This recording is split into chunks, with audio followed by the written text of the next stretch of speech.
इस पारिवारिक मिलन समारोह आयोजन समिति के अध्यक्ष यूबी सिंह जी, इससे पार्टी ट्रस्ट के मुख्य संरक्षक डॉक्टर विनोद कुमार मल जी, यहाँ पे आए हुए सारे बुजुर्ग, बाबा, चाचा, काका, किया, चाची, काकी, सबको मेरा प्रणाम। अनुराधा ने थोड़ा अधूरा भी परिचय दिया और थोड़ा सा गलत भी, इसलिए मेरे ख्याल से मैं थोड़ा सा बता दूँ अपने बारे में। मैं उर्वा में पढ़ा हूँ, लेकिन उर्वा का रहने वाला नहीं हूँ। रहने वाला हूँ मैं लखनऊ गांव का, मधुबन के पास। और इस ट्रस्ट से वैसे तो मैं शुरू से ही जुड़ा हुआ हूँ, 2007 से ही। और इस ट्रस्ट के रजिस्ट्रेशन में और इसके विजन डॉक्यूमेंट के बनाने में भी मैंने भूमिका अदा की है, लेकिन अनफॉर्चुनेटली कुछ ऑफिशियल रीजन से आज तक भी यह मौका आया नहीं कि इस पारिवारिक मिलन समारोह में मैं शामिल हो पाऊँ। तो आज जब मैं यहाँ पे आया हूँ तो मुझे अपने बचपन के वो दिन याद आते थे जब हम लोग उर्वा में पढ़ते थे और गर्मी की छुट्टी में 3 महीने लखनऊ में मधुबन के पास गांव में जाके गुजारते थे। और जहाँ पे गांव में घुसते ही बड़े बुजुर्ग, बुआ, काका, चाचा मिलते थे, सबको प्रणाम करते थे। मुझे बहुत ही खुशी हुई। मेरी एक बहन जो गांव में हमारे घर में ही रहती थी, उनसे 35 साल बाद आज मुलाकात हुई इस समारोह में। तो बहुत ही अच्छा लग रहा है मुझे। अभी विनोद मल जी को आपने सुना, वैसे तो आप लोगों के लिए डॉक्टर विनोद मल है, मेरे लिए विनोद भैया है। बचपन से उन्हीं के सानिध्य में रहा हूँ, तो जो मैं जो बातें कहूँगा उसमें आपको शायद उन बातों का रेपुटेशन भी लगेगा, उनकी छाप भी लगेगी। लेकिन बहुत ही रेलेवेंट बातें कही उन्होंने, जो कि बहुत ही रेलेवेंट बातें कही उन्होंने, जो कुछ बातें ऐसी हैं जो शायद इस ट्रस्ट के जो मूलभूत जो लक्ष्य हैं, उन लक्ष्य जो कि ऑब्जेक्टिव लक्ष्य हैं, उनसे थोड़ा अलग हो सकते हैं, लेकिन आज समाज के लिए उन बातों की जो उपयोगिता बाकी सारी चीज़ों से ज़्यादा है। जैसा कि आप लोगों ने देखा आज के प्रोग्राम में भी पता लगा, इस ट्रस्ट का मुख्य उद्देश्य महिला सशक्तिकरण, स्वरोजगार, शिक्षा, इन सब बातों पे महत्व देना और साथ ही साथ समाज में फैली हुई कुरीतियों जैसे जाति प्रथा, दहेज प्रथा, इन सब के खिलाफ एक सजगता पैदा करना भी है। नारी सशक्तिकरण के बारे में वैसे तो हम हिंदुस्तान में हम लोग हमेशा बात करते हैं। हमारा हिंदू समाज जो है वो एक विरोधाभास वाला समाज है। हम लोग, हमारी संस्कृति बहुत ही समृद्ध है, हम लोग बहुत ही एक गौरवशाली और प्राचीन विरासत के हकदार हैं। 2000 साल पहले मनुस्मृति में लिखा गया कि यत्र नार्यस्तु पूज्यन्ते रमन्ते तत्र देवता।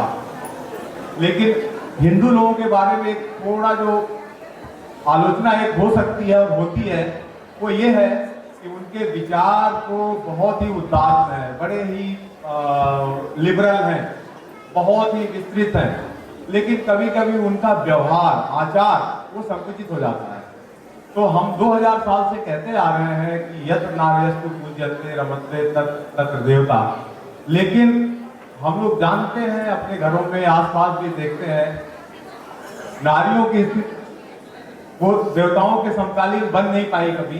कोशिश लगातार जारी है, चीजें बहुत तेजी से इंप्रूव हो रही हैं, लेकिन अभी मीलों दूर जाना है। इसलिए और हम सब लोग यहाँ पे जो लोग भी हैं, हम लोग 2 पीढ़ियों को उत्तरदायी होते हैं। एक तो हमसे जो पहले वाली पीढ़ी है, मेरे पिताजी की पीढ़ी, और एक वो जो मेरे बच्चों की पीढ़ी है। मेरे पिताजी अंग्रेजी के टीचर थे।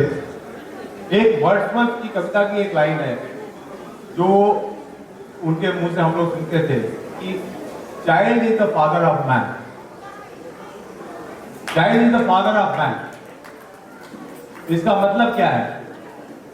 आपका बच्चा जब छोटा होता है तो वो जिन आदर्शों को अपने इर्द गिर्द देखता है, जिन विचारों को अपने इर्द गिर्द पाता है, जिन दर्शनों को अपने इर्द गिर्द पाता है, वही वो सीखता और देखता है, और बड़ा होकर फिर वो एज ए मैन वही बनता है।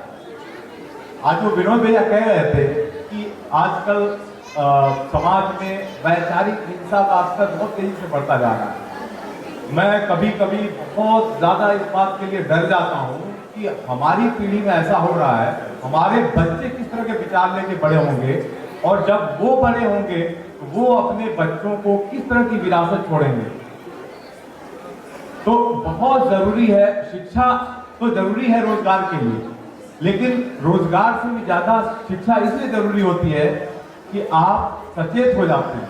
बहुत सारी ऐसी चीजों के लिए, ऐसी प्रवृत्तियों के लिए आप सचेत हो जाते हैं जो अगर आप में शिक्षा न हो तो उसमें आपको उनमें देखने की या डिफरेंशिएट करने की क्षमता नहीं डेवलप हो पाती है। पढ़ना लिखना इसलिए जरूरी है कि आप गलत और सही का भेद समझ पाए, आप अपने विचारों में सुदृढ़ हो पाए, और आपको बरगलाना या आपको पथभ्रमित करना लोगों के लिए मुश्किल हो जाए। तो हम लोग जो है गांधी, नेहरू, बुद्ध, नानक, इन लोगों की परंपरा के वारिस हैं। हम लोग बहुत ही गर्व से कहते हैं कि यूनान, मिस्र, रोमा सब मिट गए जहां से, बाकी रहा है लेकिन नामो निशान हमारा। कुछ बात है कि हस्ती मिटती नहीं हमारी, सदियों रहा है दुश्मन दौरे जमा हमारा। ये बात हम इसलिए कह पाते हैं कि हम लोग बहुत ही रिच सांस्कृतिक विरासत के हम लोग वारिस हैं। ये विरासत हमारी न एक दिन में बनी और न वो किसी छोटे मोटे आक्रमण से खत्म हुई। हमें वो एक क्षमता थी कि हम पर जब भी कोई बाहर से आघात हुआ तो हमने उसको ना सिर्फ बर्दाश्त किया, हमने उनको अपने अनुरूप कन्वर्ट करके और उनको अपने में समाहित कर लिया। और जो कल तक हमारे दुश्मन थे, ये एक बड़ी रोचक बात है, अभी मैंने हाल ही में पढ़ी कि जब महमूद गजनवी ने भारत पे आक्रमण किया, आप लोगों ने पढ़ा होगा, तो उसने 1000 से लेके और 1026 तक 17 बार भारत पे आक्रमण किया। जब उसने राजपूताना के लोगों से लड़ाई की तो एक तरफ तो राजपूताना के राजपूत लड़ रहे थे और दूसरी तरफ महमूद गजनवी की सेना में जो तुर्क उनके सैनिक थे। लेकिन हम में शायद बहुतों को मालूम नहीं है कि जो आज के राजपूताना के राजपूत हैं वो किसी जमाने में बाहर से आए हुए हूण थे, जो हूणों के साथ आए थे और हिंदुस्तान की संस्कृति ने उनको इतना अपना बना लिया कि उनको राजपूतों का दर्जा दे दिया। तो कदाचित ऐसा हो कि महमूद गजनवी की सेना में जो तुर्क एक तरफ महमूद गजनवी के लिए लड़ रहे थे, उनके खिलाफ भी कदाचित कुछ तुर्क हिंदुस्तान के लिए महमूद गजनवी से लड़ रहे थे। तो जो कभी हमलावर होके आए वो बाद में इस देश के देशभक्त और उनके पुजारी हो गए। ऐसे उदाहरणों की कोई कमी नहीं है।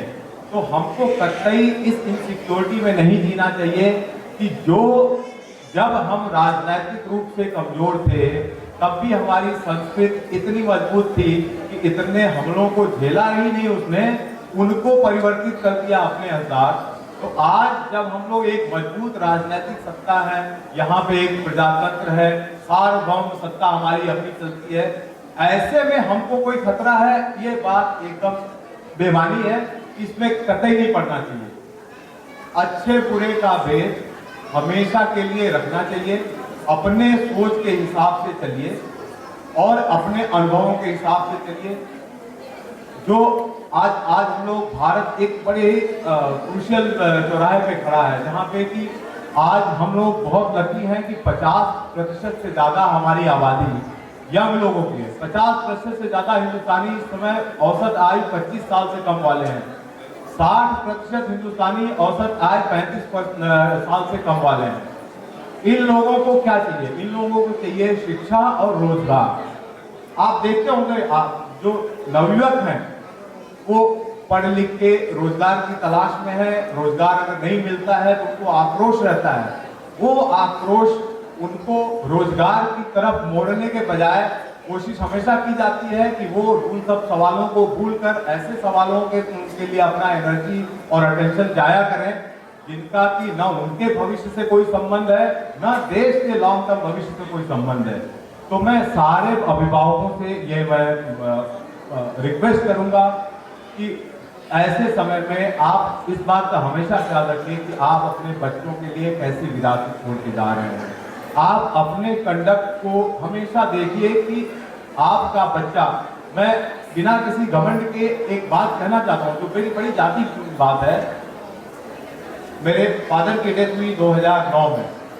उसके कुछ ही समय पहले उन्होंने कहा, और जिंदगी में पता नहीं क्या उन्होंने अचीव किया, लेकिन उनको मान सम्मान बहुत मिला, लेकिन उन्होंने कहा कि मेरी जिंदगी का सबसे बड़ा सुख और संतोष ये है कि मुझे अपने बच्चों के सामने बच्चों के लिए किसी के सामने हाथ नहीं फैलाना पड़ा, और मेरे घर में कभी हराम का पैसा नहीं आया।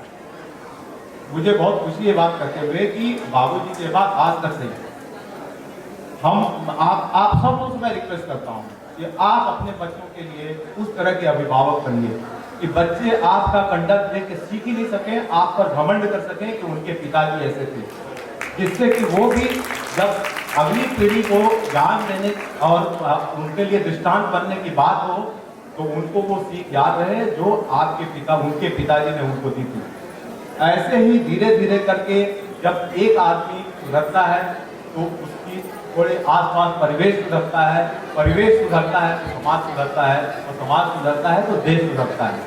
हम लोग जैसे प्रोग्राम की शुरुआत किए अपने राष्ट्रगान से और भारत माता की जय से, तो भारत माता क्या है? भारत माता हम सब लोग जो जगह ऑक्युपाई करते हैं, जिस परिवेश में हैं, जहाँ पे हैं, वो सब अपनी अपनी भारत माता है। भारत माता की जय हम बोलते हैं तो ये हमारी जिम्मेदारी है कि हम जहाँ पे हैं उस जगह को इस लायक बना दें कि कोई भी उसको देखे, बाहर वाला देखे, आपके गांव के पड़ोसी गांव वाला देखे, आपके प्रांत का पड़ोसी प्रांत वाला देखे, आपके देश के पड़ोसी देश वाला देखे, तो वो कहे वाकई ऐसे होनी चाहिए हमारी धरती जैसे भारत वालों ने भारत माता को बनाया है। तो इन्हीं सब बातों के साथ मैं अपनी बात समाप्त करूंगा। बहुत अच्छा लगा कि इतने सारे लोगों से एक साथ मुलाकात हुई इतने वर्षों बाद, बचपन की यादें ताज़ा हो गई। बहुत बहुत शुक्रिया इस प्लेटफॉर्म को प्रोवाइड करने के लिए और सुनने के लिए। धन्यवाद।